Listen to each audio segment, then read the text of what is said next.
A Ucrânia combinou algo mortal e a Rússia nem conseguiu ver de onde veio. Ele voa rente ao chão. Ele evade o radar. Ele permanece quase invisível por centenas de quilômetros. E quando atinge o alvo, sobe ao céu e desce quase verticalmente. Storm Shadow, atualmente a arma mais letal no arsenal da Ucrânia, mas desta vez não veio sozinho. Dezenas de bombas planadoras vieram com ele, e juntas deram um golpe que a Rússia nunca esperou, bem no coração do aeroporto de Donetsk. Esta foi a primeira vez na guerra que a Ucrânia combinou mísseis e bombas em um único ataque coordenado. E por trás desta operação, houve dias de preparação. Radares foram cegados, defesas aéreas foram eliminadas. O céu foi aberto. Então Storm Shadow passou por essa porta aberta. Na noite de 14 de abril, a Força Aérea Ucraniana atacou o aeroporto de Donetsk. Este foi o segundo ataque a esse aeroporto. O primeiro foi realizado em março com mísseis balísticos ATACMS e Scalp. A Rússia repara, a Ucrânia ataca novamente, um ciclo de desgaste. E este ataque ocorreu no meio de uma guerra onde a Rússia está pagando um preço cada vez mais alto. De acordo com dados do Estado-Maior-Geral da Ucrânia, o total de baixas russas ultrapassou 1.317.000. O exército de Putin está perdendo mais de 1.200 soldados todos os dias e não consegue substituí-los adequadamente. Bem no meio desta guerra, a Ucrânia recorreu à sua arma mais preciosa, Storm Shadow, e desta vez a usou de uma forma que nunca tinha feito antes, não sozinha, com bombas planadoras ao lado. E essa combinação criou uma arquitetura de ataque que a Rússia nunca tinha enfrentado. Compreender como essa combinação funciona significa entender por que essa operação é tão importante. Storm Shadow, a Ucrânia tem apenas 50 a 100 deles. Cada um vale um tesouro, usado apenas contra os alvos de mais alta prioridade. Sua ogiva tandem destrói estruturas não de fora, mas de dentro. Não é afetado por interferência de guerra eletrônica. Não depende de GPS, usando orientação infravermelha em sua fase final. A arma mais precisa, mais preciosa e mais letal no arsenal da Ucrânia. Mas desta vez vieram com ela as GBU-39, bombas planadoras guiadas construídas pela Boeing e amplamente usadas pelo exército dos Estados Unidos no Iraque, Afeganistão e Irã. E usar essas duas armas juntas foi uma novidade na história ucraniana. A GBU-39, também conhecida como bomba de pequeno diâmetro, é uma arma letal por si só. Quando lançada de grande altitude, pode planar até 110 km. Usando orientação inercial e navegação por GPS, atinge de forma confiável entre 5 a 8 metros do alvo. Com chaves criptográficas especiais, essa distância pode cair para 1 metro. Sua ogiva de 93 kg pode penetrar 1 metro de concreto armado e, graças ao seu design compacto, 4 GBU-39 podem caber onde normalmente caberia uma única bomba de 2.000 libras. Agora considere estas duas armas juntas. Storm Shadow vem baixo, rente ao chão sob o radar, rápido, baixo, quase invisível. Os GBU-39 vêm da direção exatamente oposta, planando silenciosamente de alta altitude. Ambos chegam ao alvo de direções diferentes, altitudes diferentes, a velocidades diferentes simultaneamente. Qual delas a defesa aérea russa prioriza? O míssil de cruzeiro invisível vindo de baixo ou as dezenas de pequenas bombas descendo de cima? Defenda de um lado, e o outro lado se abre. Contrabalançar ambos requer o dobro de sistemas de defesa aérea, e a Ucrânia já havia destruído a maioria desses sistemas antes do ataque. Este dilema quebra completamente a equação de defesa, e essa combinação tem um significado mais amplo. Na doutrina da OTAN, isso é chamado de pacote de ataque coordenado, direcionando diferentes sistemas de armas de diferentes vetores para um alvo dentro da mesma janela de tempo. Mas a Ucrânia conseguiu isso pela primeira vez em condições reais de combate com estoques limitados no meio das defesas aéreas inimigas. O vídeo divulgado pelo Estado-Maior mostra claramente as explosões. 3 ou 4 edifícios na área do aeroporto sofreram danos graves. Uma explosão mostra sinais de detonação interna característica da ogiva penetrante do Scalp, o que significa que o míssil entrou no edifício e detonou dentro. Outra explosão mostra sinais de detonação secundária, a explosão em cadeia de munições armazenadas. Isso mostra quão precisa foi a seleção dos alvos. Cada arma atingiu o edifício certo no ângulo correto. Entre 1º e 9 de abril, o primeiro Centro Independente das Forças de Sistemas Não Tripulados da Ucrânia destruiu 9 sistemas de defesa aérea de médio alcance Tor-M1 na região ocupada de Donetsk. Vários sistemas de defesa aérea de curto alcance Pantsir também foram atingidos no mesmo período. No dia 10 de abril, a unidade Kairos do 9º Batalhão das Forças dos Estados Unidos realizou ataques de acompanhamento, eliminando outro Tor-M1 perto de Mariupol e outro Pantsir não especificado na região de Donetsk. 10 sistemas Tor-M1 e múltiplos Pantsirs em apenas 10 dias, a perfuração sistemática da rede de defesa aérea regional da Rússia. A limpeza da defesa aérea não se limitou à vizinhança imediata. De acordo com registros confirmados pelo Kyiv Post, operações de reconhecimento ou ataque de drones de longo alcance ucranianos ocorreram sobre a Crimeia quase todos os dias durante a semana anterior ao ataque. O aeródromo de Gvardeyskoye, Armiansk, Dzanko, Feodósia e Simferopol foram todos atingidos. E a jogada mais crítica foi feita em Feodósia. A Ucrânia lançou um ataque de drone na estação de radar de vigilância aérea de longo alcance Nebo-U nesta cidade portuária.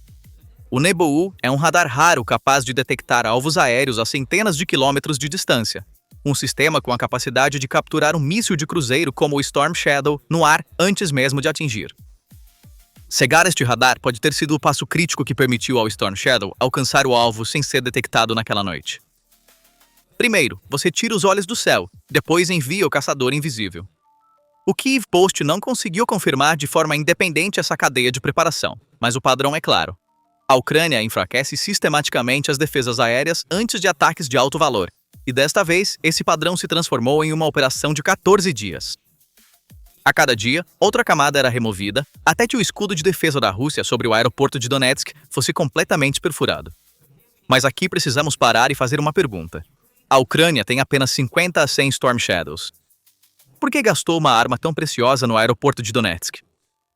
A resposta está no fato de que este aeroporto não é apenas uma simples pista. De acordo com o Estado-Maior, o aeroporto de Donetsk é um centro onde os drones de ataque da Rússia são armazenados e preparados para lançamento. Lançamentos anteriores de Shahed a partir desta instalação foram confirmados. Em março, a Buntar Aerospace da Ucrânia publicou imagens de satélite mostrando os resultados dos ataques nos locais de armazenamento e lançamento na mesma área. Esta é uma base de drones verificada que a Ucrânia atingiu repetidamente. E esta seleção de alvos revela a abordagem estratégica da Ucrânia na guerra de drones. A Rússia lança centenas de drones Shahed toda semana. A Ucrânia tenta interceptá-los no ar. Mísseis de defesa aérea, canhões antiaéreos, sistemas de guerra eletrônica. Mas derrubar cada Shahed no ar é caro. Um único míssil Patriot custa mais de 10 vezes o que um Shahed custa. Essa equação não é sustentável, e a Ucrânia construiu um tipo diferente de matemática. Em vez de derrubar drones um por um no ar, destrua-os em massa no depósito. Um míssil Storm Shadow é caro, mas esse único míssil pode destruir dezenas de drones esperando em armazenamento de uma só vez. Um míssil Patriot custa aproximadamente 4 milhões de dólares. Um Shahed custa aproximadamente 20 mil. Mas se um Patriot derruba um Shahed, a proporção de custo é de 200 para 1. Essa equação funciona contra a Ucrânia. Mas quando você destrói 50 drones em um depósito com um único Storm Shadow, a equação muda completamente. E a Ucrânia reverte a matemática de custos desta guerra. Na mesma semana, a Ucrânia também atingiu a base de drones Rubicon em Donetsk. Rubicon é uma das unidades de drones mais elitistas da Rússia, com acesso a toda a gama de armas de drones russas. Atingir a arma, atingir quem usa a arma, atingir o local que armazena a arma. Uma estratégia de desgaste em 3 camadas. E essa estratégia foi complementada na mesma semana por ataques de drones em instalações de petróleo no Báltico, em Luga e Primorsk, plataformas de petróleo da Lukoil no Cáucaso e depósitos de petróleo na Crimeia. A Ucrânia não atinge mais um único alvo. Está cortando sistematicamente cada veia e cada nó que alimenta a máquina de guerra da Rússia. E há outra sombra por trás desta operação. Um dia antes do ataque, 13 de abril, uma aeronave de inteligência eletrônica RC-135 Rivet Joint decolou da Grã-Bretanha e realizou patrulhas de busca ao longo do Mar Negro. Esta aeronave é um Boeing 707 convertido com 4 motores que coleta emissões eletrônicas de radares terrestres e sistemas de comunicação. Sua primeira aparição no Mar Negro após uma pausa de mais de uma semana torna um momento notável. Durante o mesmo período, um Bombardier Challenger 650 realizou patrulhas paralelas ao longo do Mar Negro. Do lado de fora, parece um jato executivo de luxo, mas por dentro está repleto de antenas, sensores, servidores e sistemas de processamento E-Lint, operados pela Leidos sob um contrato do Exército dos Estados Unidos. Registrado na Lesai Aviation LLC, uma aeronave civil patrulhando exatamente essa área com exatamente esses sistemas um dia antes de um ataque militar. Muito mais do que coincidência. E o detalhe mais raro, no dia do ataque e no dia seguinte, uma aeronave AWACS E-3A Sentry da OTAN voou em circuito sobre o leste da Romênia. Esse tipo de aeronave pode detectar alvos aéreos a centenas de quilômetros de distância. De acordo com os registros do Kyiv Post, 2 dias consecutivos de voos de E-3A sobre o leste da Romênia é um evento extremamente raro, ocorrendo aproximadamente uma vez por ano. Segundo a análise do Kyiv Post, esta operação se assemelhava a um pacote de ataque coordenado em estilo da OTAN em pequena escala, semelhante aos exercícios Red Flag ou Maple Flag. A OTAN nunca confirmou oficialmente esse apoio, mas evidências circunstanciais sugerem fortemente que a Ucrânia não planejou esse ataque sozinha. E há mais uma alegação, não verificada, mas digna de nota. Um blogueiro russo de observação aérea afirmou que, no dia anterior ao ataque, uma aeronave de reconhecimento de um porta-aviões francês voou do Mediterrâneo para o Mar Negro, escoltada por 4 caças Rafale.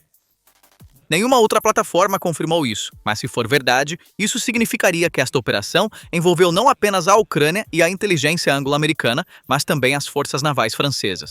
E o Scalp já é de fabricação francesa, então a França ter suas impressões digitais em cada etapa desta operação não seria surpreendente. O Kremlin acusa a OTAN de usar inteligência coletada de voos de reconhecimento para ajudar a Ucrânia a encontrar alvos russos. Essa acusação é amplamente aceita por analistas militares ucranianos, mas nunca foi oficialmente confirmada pela OTAN. E essa zona cinzenta mantém as mãos da OTAN livres, enquanto impede que a Rússia tenha certeza do quanto ela sabe. Mas as combinações de armas não são monopólio da Ucrânia nesta guerra. Na mesma semana, a Rússia disparou aproximadamente 2.000 mísseis e drones, a semana de ataques mais intensa do ano. Na noite de 15 para 16 de abril, apenas 659 drones e 44 mísseis atingiram a Ucrânia. Pelo menos 16 pessoas morreram. Mais de 100 ficaram feridas. Entre os mortos estava uma criança de 12 anos morta em sua cama em Kyiv. A loteria da vida e da morte separada por uma parede. E a tática de onda dupla da Rússia não se trata apenas de atingir alvos civis.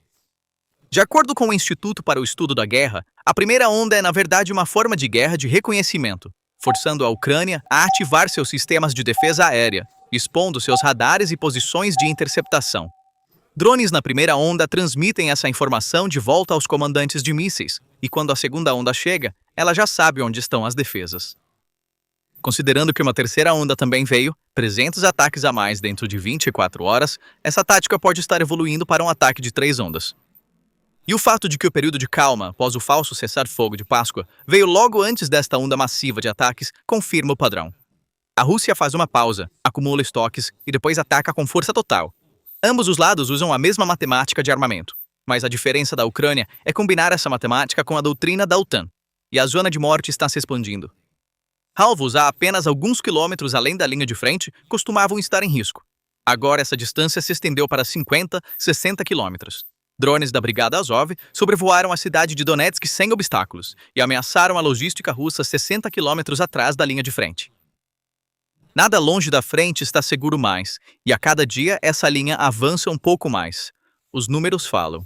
Segundo a Al Jazeera, 35.000 soldados russos caíram em março. Drones foram responsáveis por 96% dessas baixas.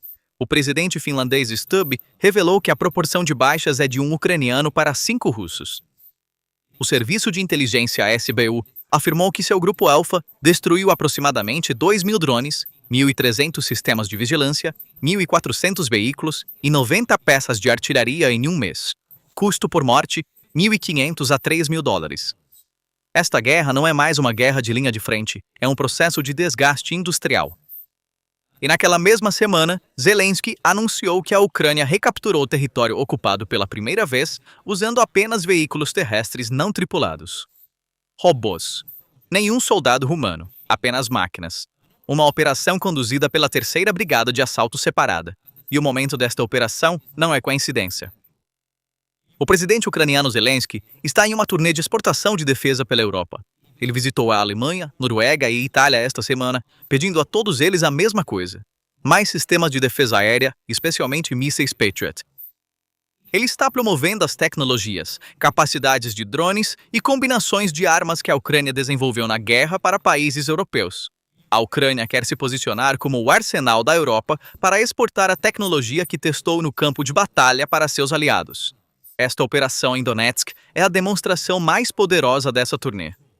A mensagem: veja como usamos as armas da OTAN, veja como as combinamos. E essa mensagem não está indo apenas para a Europa, mas também para os aliados no Golfo, porque a Ucrânia está usando tecnologia de drones para sua defesa também. Moscou está ameaçando. O porta-voz do Kremlin, Peskov, mencionou Londres, Praga, Munique e Riga, visando capitais europeias que fornecem drones e munições para a Ucrânia. O Ministério da Defesa disse que fábricas que produzem esses drones podem se tornar alvos militares com consequências imprevisíveis. Clássico bullying russo, criando incerteza para ameaçar países que possam continuar apoiando a Ucrânia. Mas a Rússia esquece algo. Ela obtém toda a sua tecnologia de drones do Irã e seus componentes da China. Lavrov até se encontrou com Xi Jinping em Pequim esta semana e ofereceu aumentar as exportações de petróleo russo para a China para aliviar a escassez de petróleo causada pela crise de Hormuz. A Rússia acusa os aliados da Ucrânia de serem arrastados para a guerra enquanto recebe apoio de 2 países e vende petróleo para um terceiro.